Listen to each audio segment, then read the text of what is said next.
राजस्थान के नगर और धरियावद में हो रहे विधानसभा उपचुनाव वर्ष 2023 में होने वाले विधानसभा चुनाव के सेमीफाइनल के तौर पर देखे जा रहे हैं।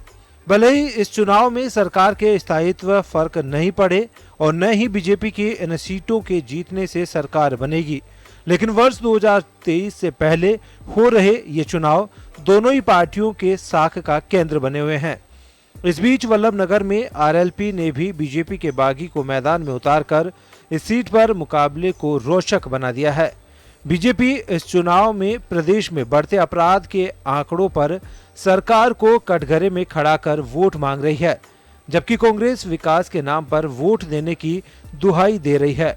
वहीं आरएलपी तीसरी ताकत के नाम पर वोट मांग रही है। वल्लभनगर का विकास रुकना नहीं चाहिए, इसलिए हमने अभी तो मैंने आधी लिस्ट पढ़ी आपके सामने, बाकी तो सड़कों लगाए कई काम हैं। जानबूझ के हमने ध्यान रखा कि महसूस नहीं हो लोगों को कि हमारा प्रतिनिधि नहीं है, तो आज हम लोग महरूम हो गए काम से। बाकी जगह काम हो रहे हैं। जो विकास की बात करोगे हम पूरा करने पीछे नहीं रहेंगे, ये आपसे मैं वादा करना चाहता हूँ। मुझे लगता है कि पार्टी का कार्यकर्ता परिश्रमी भी है, अनुशासित भी है। हम सब लोगों को साथ मिलकर लड़ेंगे और मुझे पूरा भरोसा है कि दोनों ही क्षेत्र की जनता भारतीय जनता पार्टी को समर्थन करेगी। इस चुनाव में नेता एक दूसरे पर आपत्तिजनक टिप्पणी करने से भी बाज नहीं आ रहे हैं। केंद्रीय मंत्री बघेल की तरफ से सीएम अशोक गहलोत पर की गई आपत्तिजनक टिप्पणी पर सियासत गर्म है। बघेल की टिप्पणी के विरोध में कांग्रेस नेताओं की तरफ से तीखी प्रतिक्रिया सामने आ रही है। जगह जगह प्रदर्शन कर कांग्रेस इसे भाजपा की हार का संभावित नतीजा बता रही है। लेकिन गहलोत सरकार ये 2 बाई इलेक्शन है, इसको मैं सेमीफाइनल मानता हूँ। तो जैसे फिल्म का ट्रेलर देख करके पता चल जाता है कि फिल्म पिटेगी या चलेगी, चावल के 2 दाने देख के पता चलता है कि चावल बने हैं या नहीं बने हैं। इन उपचुनाव से भी यही पता चलना चाहिए। बहरहाल इन चुनाव में किसे जीत मिलेगी तो किसे हार, ये तो चुनाव परिणाम पर निर्भर करेगा। लेकिन चुनाव में नेताओं की आपत्तिजनक बयानबाजी से प्रदेश की सियासत का पारा जरूर गर्म हो रहा है। ब्यूरो रिपोर्ट, जन टीवी।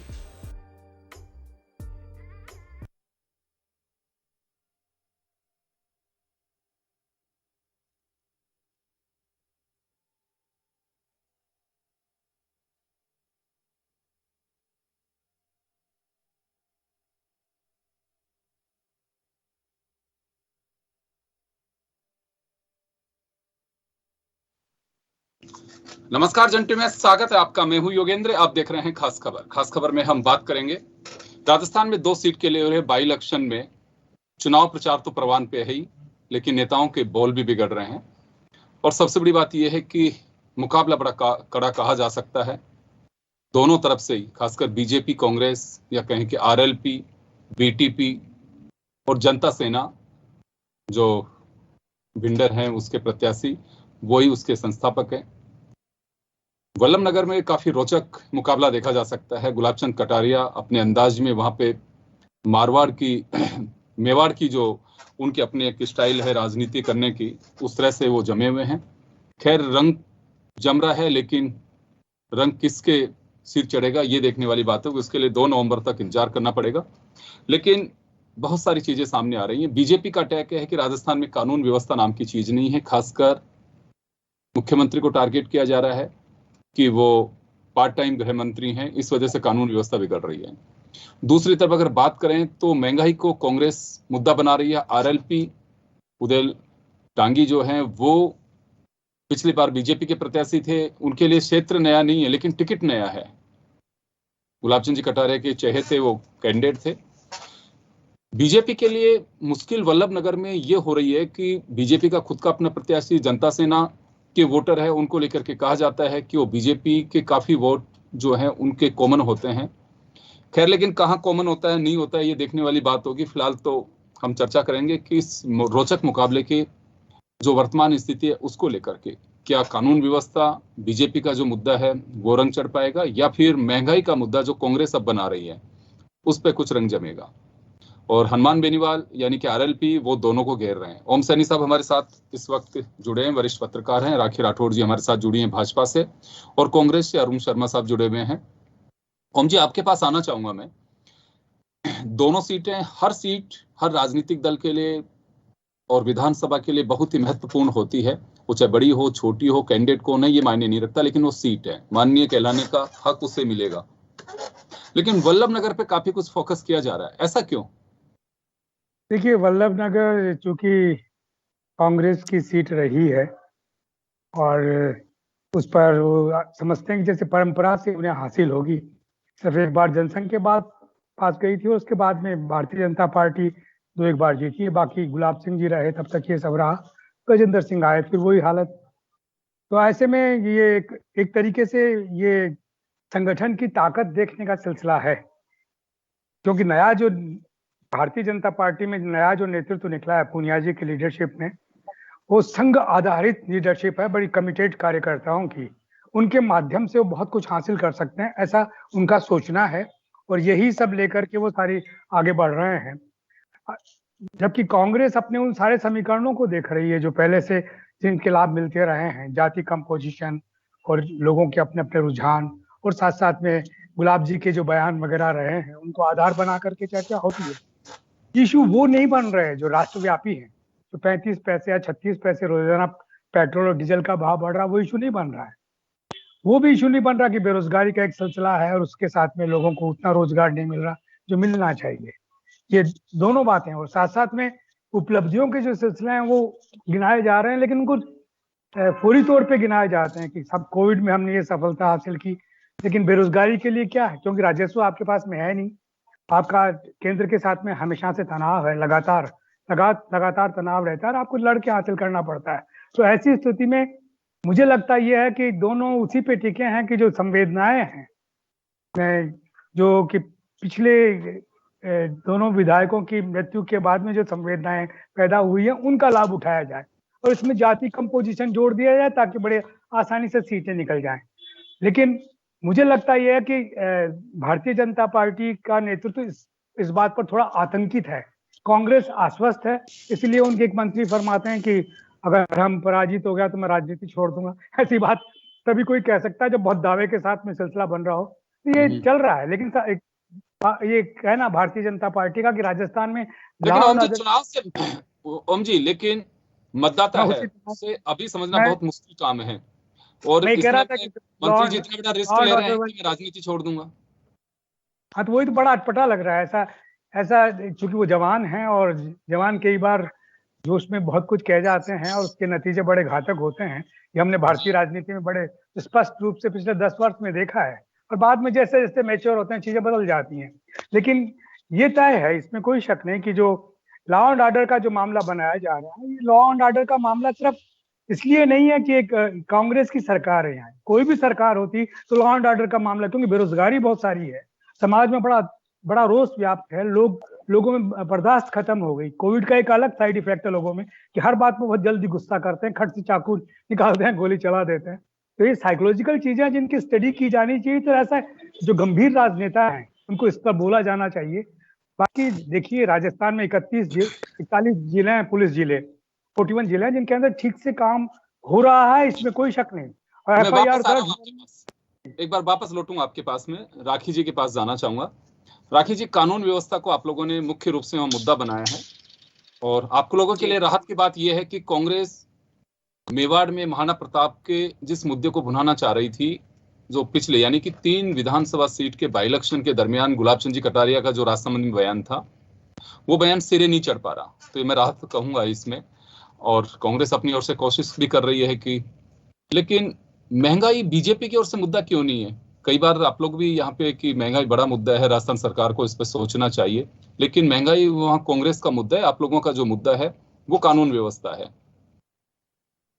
नहीं योगेंद्र जी, मैं ये कहना चाहूंगी कि कानून व्यवस्था निश्चित तौर पे एक बहुत बड़ा मुद्दा है। एनसीआरबी की रिपोर्ट में स्पेशली महिलाओं के प्रति जो अपराध बढ़े हैं और लगातार 2 सालों से राजस्थान नंबर 1 पर आ रहा है, ये बहुत मोटा मुद्दा तो है ही है। लेकिन साथ में जिस तरह से बिजली के बहुत ज्यादा यहाँ पे रेट्स है पर यूनिट, जैसे यहाँ पे पेट्रोल डीजल पूरे देश के अंदर सबसे ज्यादा है, तो ये मुद्दे भी हम लोग लगातार उठा रहे हैं जनता के बीच में आ रहे हैं और जैसे 2.5 साल के अंदर हमको तो ये बात करनी चाहिए कि साहब जिस तरह से 44 पेजेस का एक घोषणा पत्र कांग्रेस ने डिक्लेयर किया था आने से पहले, और वो 44 पेज के अंदर अगर पहले पेज का भी डिस्कशन हम करेंगे तो आप देखेंगे कि हम उसमें से कोई भी काम नहीं पाया जो कि धरातल पर काम हो चुका हो। तो जब आप झूठ के सहारे सत्ता के अंदर आते हैं तो के माध्यम से आपको आपका असली चेहरा जो है वो दिखाती है, और यही काम जो है वो आने वाले चुनावों में होगा। अभी ओम सैनी जी कह रहे थे कि इनके एक युवा मंत्री ने एक स्टेटमेंट दे दिया है कि अगर दोनों में से किसी भी एक सीट पर कांग्रेस हार जाती है तो वो इस्तीफा दे देंगे। मुझे लगता है योगेंद्र जी ये स्टेटमेंट कॉन्फिडेंस से ज्यादा मैं इसको मानूंगी कि एक अहंकार बड़ा स्टेटमेंट है, जिसके अंदर आपके पास में आपके जो मातहत जो डिपार्टमेंट है वहां का भ्रष्टाचार तो हमसे संभला नहीं।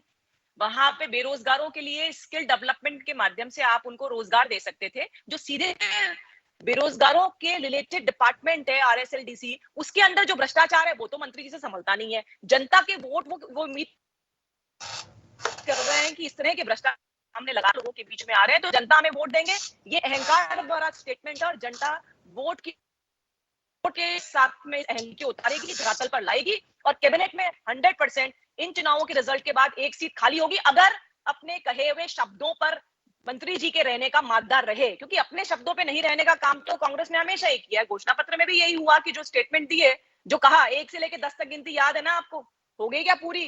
किस तरह से कहा था 1 से 10 और खत्म, वो खत्म अभी तक हुआ नहीं है। तो जनता देख रही है और निश्चित तौर पे जब रिजल्ट आएगा तो भारतीय जनता पार्टी दोनों ही सीटों पे जीतेगी और उस जीत के समीकरण भी है हमारे पास में, बिना हवा में बात नहीं है।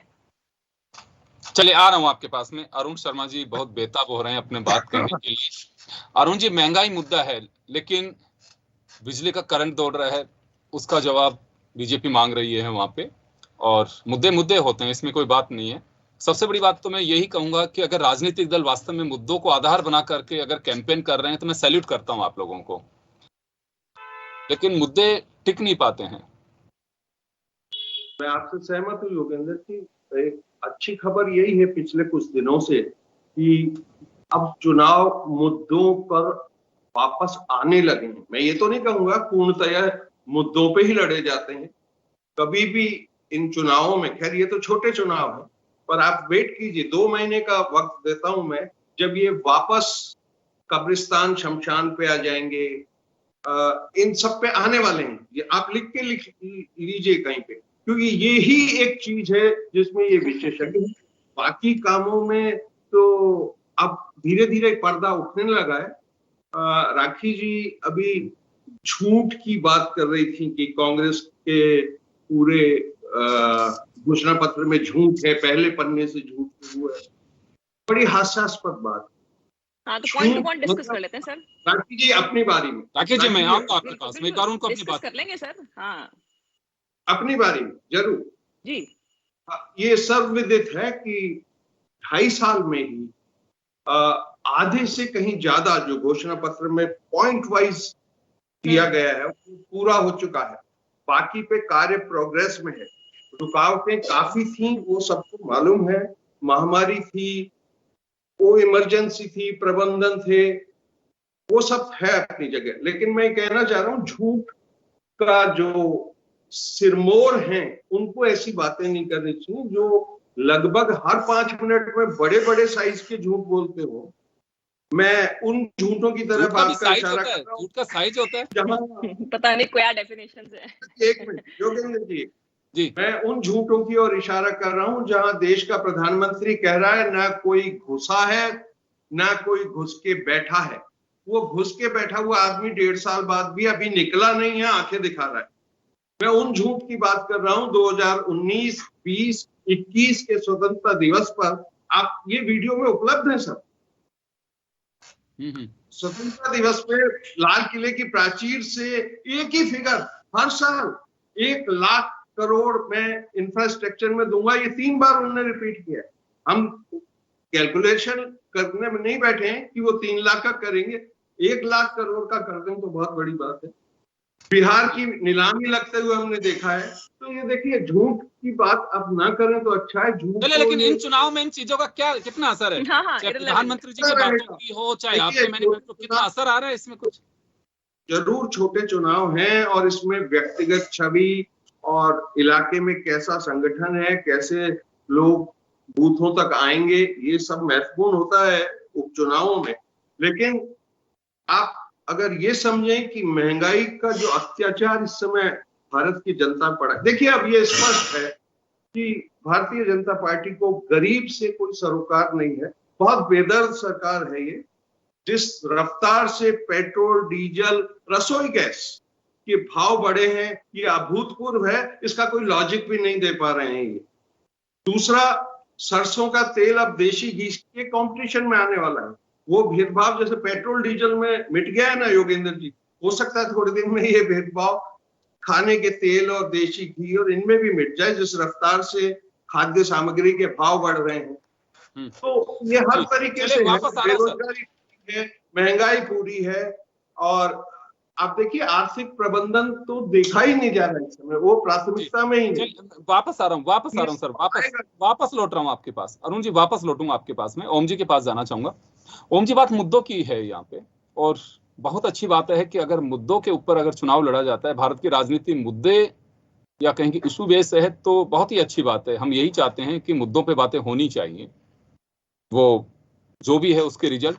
लेकिन क्या लगता है कि इन 2 बाई इलेक्शन, यूं तो देश में 30 विधानसभा और 10 लोकसभा के बाई इलेक्शन हो रहे हैं, 10 राज्यों में है शायद ये, और लेकिन मुद्दों पर चल रहा है ये बाई इलेक्शन के अपने कुछ एजेंडे भी अलग होते हैं, मुद्दे भी अलग होते हैं। देखिए सन 80 के बाद में मुद्दों का सिलसिला समाप्त सा हो गया एक तरीके से ना, मूल राजनीति से। हाँ, मूल राजनीति से। और राजनेताओं ने जो समाज व्यवस्था है और जो जिसके अंदर जो मत व्यवहार है, जो जातियों का कंपोजिशन है, जो संप्रदायों का कंपोजिशन है, वो इतना बिखर करके अलग अलग हो गया कि वो सब अलग अलग राजनीतिक पार्टियों से अपना अपना हक मांगते हैं। सारी जातियां, चारों वर्ण और जो 2000 जातियां, वो सब अपना अपना हक मांगती हैं। ऐसी स्थिति में जो एक आवाज बन जाती थी, मुझे याद है कि मिसेस गांधी ने जब गरीबी हटाओ स्लोगन दिया था तो उनको कितना जबरदस्त लाभ मिला था। मुझे याद है कि जब 77 के अंदर जब कांग्रेस की तानाशाही के खिलाफ एक नारा जनता पार्टी ने दिया था तो उसका क्या हाल हुआ था। लेकिन उसी के बाद में सुशासन के नाम पे 80 के अंदर जनता पार्टी का क्या हाल हुआ था, ये भी मुझे याद है। उसके बाद में ऐसे मुद्दे नहीं होने लगे। राजनेता और पॉलिटिकल पार्टीज कुल मिलाकर के लोगों के पास में समीकरणों के माध्यम से पहुंचती है, और जो आंकड़ा वाला सिलसिला है ये तो लोकसभा में डिस्कस नहीं होते और फर्जी दिए जाते हैं, विधानसभाओं में गलत बोल जाते हैं। हमारे यहाँ भैरव सिंह जी ने शुरुआत की थी, खाली कागज लेके बोल देते थे लोग, क्योंकि सामने वाले पढ़ते ही नहीं थे तो पता ही नहीं होता था। बाद में पता लगा कि उन्होंने तो देखा ही नहीं था। तो ये बिल्कुल ये का सिलसिला हमने देखा है और आज भी बरकरार है। अब ये 105 पेज का जन घोषणा पत्र, पता नहीं इन्होंने 44 कहाँ से देख लिया, और उसमें एक एक चीज डिटेल। हाँ, ये देखिए एक जन घोषणा पत्र मेरे पास रखा है, 105 पेज का है, और इसमें एक एक चीज बता रहे हैं। और मुख्यमंत्री दावा कर रहे हैं कि जो कुछ प्रॉमिस किया था उसमें 65% अचीव कर लिया और बाकी 30% पे काम हो रहा है। अभी दावों का जांच होनी चाहिए। जांच करने के लिए पॉलिटिकल पार्टीज को अपने लोग भेजने चाहिए जो इलाकों में जाके बता सकें कि काम हुआ या नहीं हुआ। वो सब तो होता नहीं है।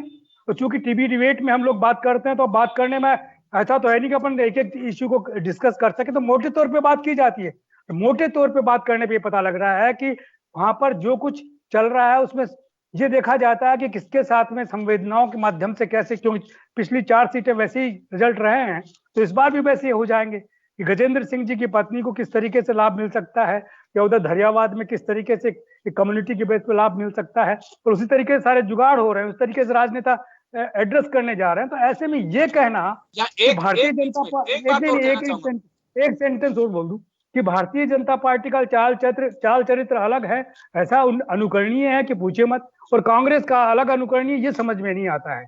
इसलिए या तो स्वतः ही ईमानदारी से कहा जाना चाहिए कि हम वो नहीं कर पा रहे जो हमें करना चाहिए लोगों के बीच में उन बातों का।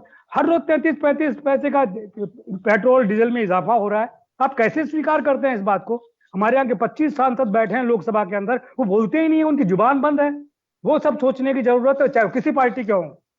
दुर्भाग्य से या संयोग से भारतीय जनता पार्टी में सोचे तो राजस्थान के हित में कहाँ बोलते हैं लोग, वो अपनी पार्टी के हित में बोलते हैं। तो पार्टी के हित में जब बोलते हैं तो इन चुनावों के अंदर भी लोग उसी तरीके से काम कर रहे हैं। राष्ट्रीय दृष्टि तो है नहीं कि सबको जो मिलना चाहिए वो मिलता नहीं है। ये सारी बातें देखिए दोनों दलों से कह रहा हूँ, सब बातें सोचिए। हाँ, समय थोड़ा कम रहेगा। मैं एक बात और जानना चाहता हूँ, एसपीएस बघेल जो स्टेट MSO है गवर्नमेंट ऑफ इंडिया में, उन्होंने जो कहा अशोक गहलोत को लेकर के टिप्पणी की, ये कुछ इस तरह के इश्यूज होते हैं जिसमें ये कहें कि हाँ बिल्कुल मुद्दा बनता है और वहां की जनता इस तरह की चीजों को अप्रिशिएट बिल्कुल नहीं करती है। नहीं, किसने कहा? SPS बघेल केंद्रीय राज्य मंत्री जो हैं, उन्होंने अशोक गहलोत को लेकर के जो टिप्पणी ये एक अलग परंपरा चली है। जब से मोदी जी जिस देश के प्रधानमंत्री बने, उनके मंत्रिमंडल के लोग जिस तरीके के बयान देते हैं मंत्री, वो बड़ा आश्चर्यजनक लगता है।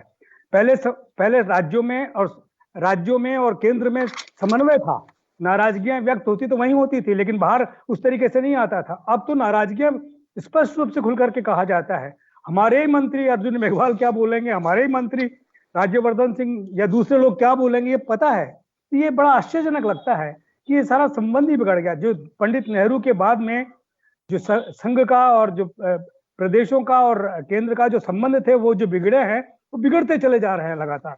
तो इन पर विचार करना चाहिए। जो गंभीर राजनेता, उनको अपने दलों के माध्यम से इन बातों पर विचार करके और सामने आना चाहिए। लोग जानना चाहते हैं कैसा क्यों हो रहा है, नहीं जानना चाहते कि ये इन्होंने ये इतने रिकॉर्ड में इतना ये बढ़ गया है, उसमें क्या बढ़ गया है।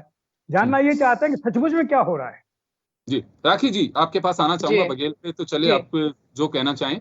मैं इसको बहुत बड़ा मुद्दा नहीं बना रहा, लेकिन बीजेपी के लिए जो चैलेंजेज हैं, किसान आंदोलन है, महंगाई है, ये भी चुनौती बनी हुई है कि महंगाई में सब हैं, आप चाहे रसोई गैस हो, चाहे फ्यूल प्राइस हो, ये मेजर जो मुद्दे हैं वो हैं। बिल्कुल मुद्दे हैं, इसमें कोई डाउट नहीं है। और जिस तरह से इंटरनेशनल प्राइसेस बढ़ रही हैं, उसके लेवल पे बढ़ रहा है। लेकिन मुझे तो बहुत आश्चर्य होता है कि ओम सैनी जी एक वरिष्ठ पत्रकार और एक independent view I have expected from him. लेकिन देखिए होता क्या है, इन्होंने जिन मंत्रियों के नाम दिए सिर्फ मोदी जी के नाम दिए, इन्होंने वहां के दिए। लेकिन इनको हो सकता है कुछ इनकी भी चाहत तो राजनीतिक नियुक्तियां होने वाली हैं, तो हो सकता है एक अपनी एस्पिरेशंस होती है, नो डाउट, उसमें कोई प्रॉब्लम नहीं है। लेकिन सैनी जी अच्छा होता कि अगर हम लोग मुख्यमंत्री जी की भी बात करते हैं, जो भारतीय जनता पार्टी के जो नेता है, उनके बारे में कैसे शब्दों का प्रयोग किया, अच्छा होता अगर आप यहाँ के शिक्षा मंत्री और यहाँ के प्रदेश अध्यक्ष के बारे में भी कहते। इंडिपेंडेंट व्यू के साथ में आना चाहिए, ना कि बायस्ड व्यू के साथ में। तो मुझे ऑब्जेक्शन है इस बात पे, पहली बात। मैंने तो दोनों के लिए कहा, क्या लगना। आपने बोला, मैंने बोला बीच में, मैं सुन रही थी। कह रहे 2 महीने की बात कर रहे थे अरुण शर्मा जी। तो मैं कह रहा हूँ 2 महीने के बाद जरूरत नहीं पड़ेगी हमें किसी और मुद्दे की, क्योंकि कांग्रेस की इतनी सारी विफलताएं हैं राजस्थान के अंदर। गिनना हम शुरू करें, बेरोजगारों के साथ में जो धोखा किया, जिस तरह से भर्तियों के अंदर लगातार धांधलियां हो रही है, RPSC के अंदर आपके जो शिक्षा मंत्री, आज आपने देखा अखबार के अंदर लगातार उनके 1-1.25 साल की स्टेटमेंट्स आए हैं, कैसी कैसी भाषा का प्रयोग वो करते हैं, वो ओम सैनी जी को भी नजर नहीं आएगा। उसके बारे में अरुण जी भी नहीं बोलेंगे, कोई बात नहीं, मत बोलिए। लेकिन जनता देख रही है और जनता इसका जवाब जो है वो चुनाव के अंदर 100% देगी। जहां तक आपने अभी बघेल जी के स्टेटमेंट का कहा, मैं पूरा स्टेटमेंट बताना चाहूंगी कि चावल की बात भी कही कि जब चावल पके जाते हैं तो उसमें एक चावल चेक किया जाता है। यूपी के अंदर जैसे इन्होंने अनाउंसमेंट कर दिया कि 40% महिलाओं को टिकट देंगे, एक्चुअली वहां पे अगर मैं कोई मुहावरा यूज करूं तो कहूंगी नंगा नहाएगा क्या, निचोड़ेगा क्या। वह धरातल क्या है, इसका मतलब ये नहीं है कि मैं कोई नंगा बोल रही हूँ। इस मुहावरा जो लोग जनरल पब्लिक के अंदर जिस तरह के मुहावरे की बात है, उस तरह से क्या वहां बेस नहीं है, कोई कांग्रेस का कोई बेस नहीं है, इसीलिए वहां पर अनाउंसमेंट करने का कोई असर नहीं पड़ेगा। कहने का मतलब होता, उनका कहने का मतलब था झूठ का पुलिंदा इसलिए है क्योंकि कांग्रेस ने लगातार झूठ के साथ में अपने 2.5-3 साल का समय निकाला है और जनता इसका नाम देगी। राखी जी, मैं एक बात जानना चाह रहा हूँ, राखी जी मैं एक बात जानना चाह रहा हूँ, आप इसे जस्टिफाई कर रही हैं कि मिस्टर बघेल मुख्यमंत्री को लेके उनके बाप का जो जिक्र किया, आप उससे जस्टिफाई कर रही हैं कि हाँ बिल्कुल सही कहा, उसकी डेप्थ यही। सही शब्दों का प्रयोग हर जने को करना चाहिए, ना सिर्फ राजनीति के अंदर, हमेशा सोसाइटी के अंदर हमारे संस्कार भी इस तरह के हैं कि शब्दों का प्रयोग तो सही करना ही चाहिए। इसको कोई ये नहीं कह सकता है कि शब्दों का प्रयोग सही ना हो। लेकिन जिस तरह की बातचीत हमारे जनरल प्रचलन में है, जैसे मुहावरे हम कई बार यूज कर देते हैं, वो मुहावरे का मतलब शब्दशः ना लेकर के उनके अर्थ में आना चाहिए कि हम अर्थ क्या बताना चाहते हैं। उनको ये बताना था कि किस तरह से झूठ बोल करके उन्होंने सत्ता हथियाई और वो झूठ जो है उसका पर्दाफाश जो है जनता के सामने हो चुका है, ये उनके कहने का मतलब था। तो ऐसे चल सकते हैं बातें, ऐसे मुहावरे चल सकते हैं जनरल हम बोलते हैं sir, day to day life में हम इस तरह की बातें बोलते हैं। मैंने आपसे पहले भी कहा कि इस मैं वही कह रहा हूँ, ऐसी चीजें तो राखी जी ऐसी चीजें चल सकती हैं, ऐसी चीजें चल सकती हैं। नहीं चल नहीं सकती। मैंने आपसे क्या बोला कि हमेशा शब्दों का प्रयोग देखिए, तो दोनों अच्छी बातें भाषा कह में रही हैं करना आप, चाहिए। अपने अपनी नेता बात को को कहने के बिल्कुल कई तरीके होते देखिए, हैं। राजनीति हो अजय चाहे का अपना सार्वजनिक तरीका जगह हो है, चाहे लेकिन घर हो, अच्छा कहीं पे तरीका भी हो, वही आदमी है। को संयमित व्यवहार करना चाहिए और अच्छे शब्दों का प्रयोग बिल्कुल करना चाहिए। पढ़े करना लिखे चाहिए, लोग हैं, करना चाहिए, कोई से बिल्कुल अप्रिशिएट करना नहीं चाहिए, करता है, वो कोई हो, चाहे बिल्कुल वो मुख्यमंत्री हो, चाहे प्रधानमंत्री बिल्कुल हो, चाहे आम नेता हो, और बिल्कुल हम चाहे बिल्कुल जर्नलिस्ट हो, कोई भी हो। बिल्कुल ये मुझे बिल्कुल लगता है कि एक उम्मीद की जानी चाहिए, सभ्य समाज में हम सब लोग रहते हैं, ऐसी भाषाओं का बिल्कुल प्रयोग कोई भी ना करें। हो सकता है कि जब सैलाब दिखता है तो हम लोग जोश खो बैठते हैं, लेकिन होश जरूर रखना चाहिए, उसकी कद्र बिल्कुल हमें। रखना चाहिए सर। मैं अरुण जी आपके पास आना चाहूंगा। मुद्दे हैं, लेकिन बेरोजगारी, कोविड में बेशक आप लोग कह रहे हो कि हमने बहुत बेहतरीन प्रबंधन किया, लेकिन बीजेपी अभी उसे भुनाने की भरपूर कोशिश कर रही है कि कोविड के दरमियान केंद्र ने जो कुछ दिया उसका भी प्रयोग नहीं कर पाए, क्योंकि कोविड एक ऐसी स्थिति रही है, हर गांव ढानी शहर प्रभावित हुआ है, उसे कभी भी भुनाया जा सकता है। देखिए योगेंद्र जी, इसका जवाब भी जनता दे देगी। मैं आपको दावे से कह सकता हूं कि जिस तरीके का प्रबंधन राजस्थान में कई रुकावटों के बावजूद इस सरकार ने किया है, वो काफी सर्वविदित है। एक दो बार प्रधानमंत्री भी पता नहीं किस मूड में तारीफ कर चुके हैं अशोक जी के काम की। उसमें कोई संदेह नहीं होना चाहिए कि बहुत ही अच्छा प्रबंधन पूरे महामारी के टाइम रहा है। हमने लोकसभा में खड़े होके ये बेशर्मी से नहीं कहा कि ऑक्सीजन की कमी से एक भी मौत नहीं हुई। इस टाइप की संवेदनशीलता हमें कभी भी नहीं गई है। हमने ये भी नहीं कहा कि वैक्सीन खरीदने में इनने 4 महीने की आपराधिक गलतियां की हैं, क्योंकि ये पश्चिम बंगाल में 100 चुनाव करोड़ की बधाई तो दे दें सर, 100 करोड़ की बधाई तो दे दें सर। ये कुछ नहीं है, ये उत्सव मनाने का जो सिलसिला है, इतना नाटक लगता है। This is not the reality at all. आपको तो नाटक लगेगा, आपको तो नेहरू जी ने जो चाइना को जमीन दे दी वो नाटक नहीं लगेगा सर। सही बात है, बिल्कुल सही है, अच्छी बात है सर। उत्सव नहीं होना चाहिए। चलिए एक बार अरुण जी अपनी बात पूरी करिए। अरुण जी अपनी बात पूरी करिए। अरुण जी राखी जी 100 करोड़ वैक्सीन लगाई है सर, क्यों नहीं अरुण जी अपनी बात पूरी करिए, अपनी बात पूरी करिए। हाँ, मैं ये कह रहा हूँ कि इसमें कोई इश्यू नहीं है, प्रबंधन बहुत अच्छा था, यहाँ लोग लाभान्वित हुए हैं और जो केंद्र सरकार ने किया है वो भी सबकी निगाह में है। लेकिन मैं एक बात जानना चाहूंगा सर, यहाँ पे लॉ एंड ऑर्डर का मामला उठा रहे हैं, वो भी मैं क्लियर कर देना चाहता हूँ। जी बताइए। कोई फर्क नहीं है, पिछली जो चुनाव वसुंधरा जी की सरकार थी और जो हालत अब भी है, उसमें एक सूत्र का भी फर्क नहीं है, सिवाय एक मेजर फर्क के। एक, तब सरकार थी ही नहीं, आज कोई सरकार है। दो, पहले एफआईआर रजिस्टर्ड नहीं होती थी, मुख्यमंत्री ने शपथ लेने के लगभग उसी दिन ये पुलिस वालों को कह दिया था आप सारे केस दर्ज करेंगे। हालांकि उनको चेताया गया था सर इससे आंकड़े बढ़ जाएंगे, लेकिन उन्होंने कहा इसकी चिंता नहीं है, आप दर्ज जरूर करो। सारे अपराधों में फैसले फटाफट हो रहे हैं, आपने देखा होगा। त्वरित न्याय, इसलिए एनसीआर की रिपोर्ट में फंसते हैं। 7 दिन में चार्जशीट पेश कर दी जाती है, बहुत जल्दी जल्दी फैसले हो रहे हैं। भ्रष्टाचार के खिलाफ जो आंदोलन सा चला रखा है एसीबी ने, वो आपने देखा है, हर आए दिन एक बड़े बड़े भ्रष्टाचारी पकड़े जाते हैं। स्वीकृति कितनी दी है पूछ लीजिए एसीबी की। इन्होंने अपने टाइम में ऐसा सोचा भी नहीं, तो वो सब सुचारू रूप से चल रहा है। जनता बहुत अच्छी बात है, ये सारी चीजें होनी चाहिए अरुण जी, लेकिन सबसे बड़ी बात यह है कि ग्राउंड रियलिटी जो है वो ये है कि ये तमाम मुद्दे वहां गौण हैं। बेशक अपने नेता स्टेज के माध्यम से, मीडिया के माध्यम से बात कहते हो, लेकिन जब गली मोहल्ले में चर्चा होती है, जन टीवी ने जब जायजा लिया तो सारे मुद्दे गौण थे कि एक सब कुछ मुद्दे नहीं। और सबसे रोचक बात यह है कि जनता को भी इनसे कोई सरोकार बहुत ज्यादा दिखाई नहीं दिया। वो सिर्फ इसी उलझन में है कि कौन हमारा है, कौन किसका है, किसको वोट डालना चाहिए, अभी हमने कुछ तय नहीं किया है, किस दिशा में जाएंगे। कुछ लोग कहते हैं कि हमारे सरपंच जी जो बताएंगे हम उसके बाद देंगे, विकास कौन कराएगा। विकास का पैरामीटर की रोचक बात बताता हूँ। दरियावद में जब हमारे सहयोगी गिरीश पालीवाल ने जब वहां लोगों से बातचीत की तो देखिए रोचक बात कि हैंडपंप, अभी भी पानी, हैंडपंप अगर उनको लगता है कि मोहल्ले में हैंडपंप लग गया तो बहुत बड़ा विकास होगा। उनके पूछा कि सड़कें नहीं है, तुम्हारे नालियों में पानी बह रहा है, कि कोई बात नहीं, पीने का पानी चाहिए। तो हमें अंदाजा लगाना चाहिए कि उस प्यास का जो अभी भी इंतजार है कि उनकी गली में कोई हैंडपंप लगेगा, तो उसी का विकास मान के चलते हैं। बच्चों के लिए अगर स्कूल दूर भी है तो उसको कंसिडर कर रहे हैं कि ठीक है स्कूल में तो चले जाएंगे, लेकिन पीने के लिए पानी तो चाहिए। ये स्थिति अभी भी है। बिजली एक समस्या अभी बहुत सारी जगह बताई जाती है कि बिजली की दिक्कत है, किसानों को ठीक से जैसे मिलनी चाहिए वैसे नहीं मिल पा रही है। कुछ जो कस्बे हैं जिसे हम कह सकते हैं कि सेमी अर्बन, वहां जरूर महंगाई का एक तांडव साफ दिखाई देता है। गांव में बहुत ही अभी भी सेटिस्फैक्ट्री उन लोगों का लेवल देखिए कि कोई बात नहीं, महंगाई है तो साहब उनसे ऐसे काम चला सकते हैं कि ये तो बढ़ती रहेगी, कोई नेताओं के पास इसका कोई इलाज दिखाई नहीं दे रहा। तो ऐसा क्यों लगता है आपको कि आपको भरोसा नहीं है? जीतने वाले कितने कम कर देंगे ये भी अभी उन्हें पता नहीं है। खैर चलिए, मुद्दे वो हैं, लेकिन वहां की जो धरातल हकीकत है वो आप लोगों के बयानों से बिल्कुल अलग है। ये मंच के मुद्दे हो सकते हैं, मीडिया के सामने के मुद्दे हो सकते हैं, लेकिन हकीकत मुद्दे ये सब नहीं है वहां पे। लेकिन फिर भी मुद्दों पे राजनीति होनी चाहिए, लोकल लोगों को बताया जाना चाहिए कि हम जीतेंगे तो आपके लिए क्यों फायदा है और वो जीतेंगे तो आपके लिए क्यों नुकसान है। चलिए, बहुत बहुत शुक्रिया आप सभी का। खास खबर में इतना ही, दीजिए इजाजत, नमस्कार।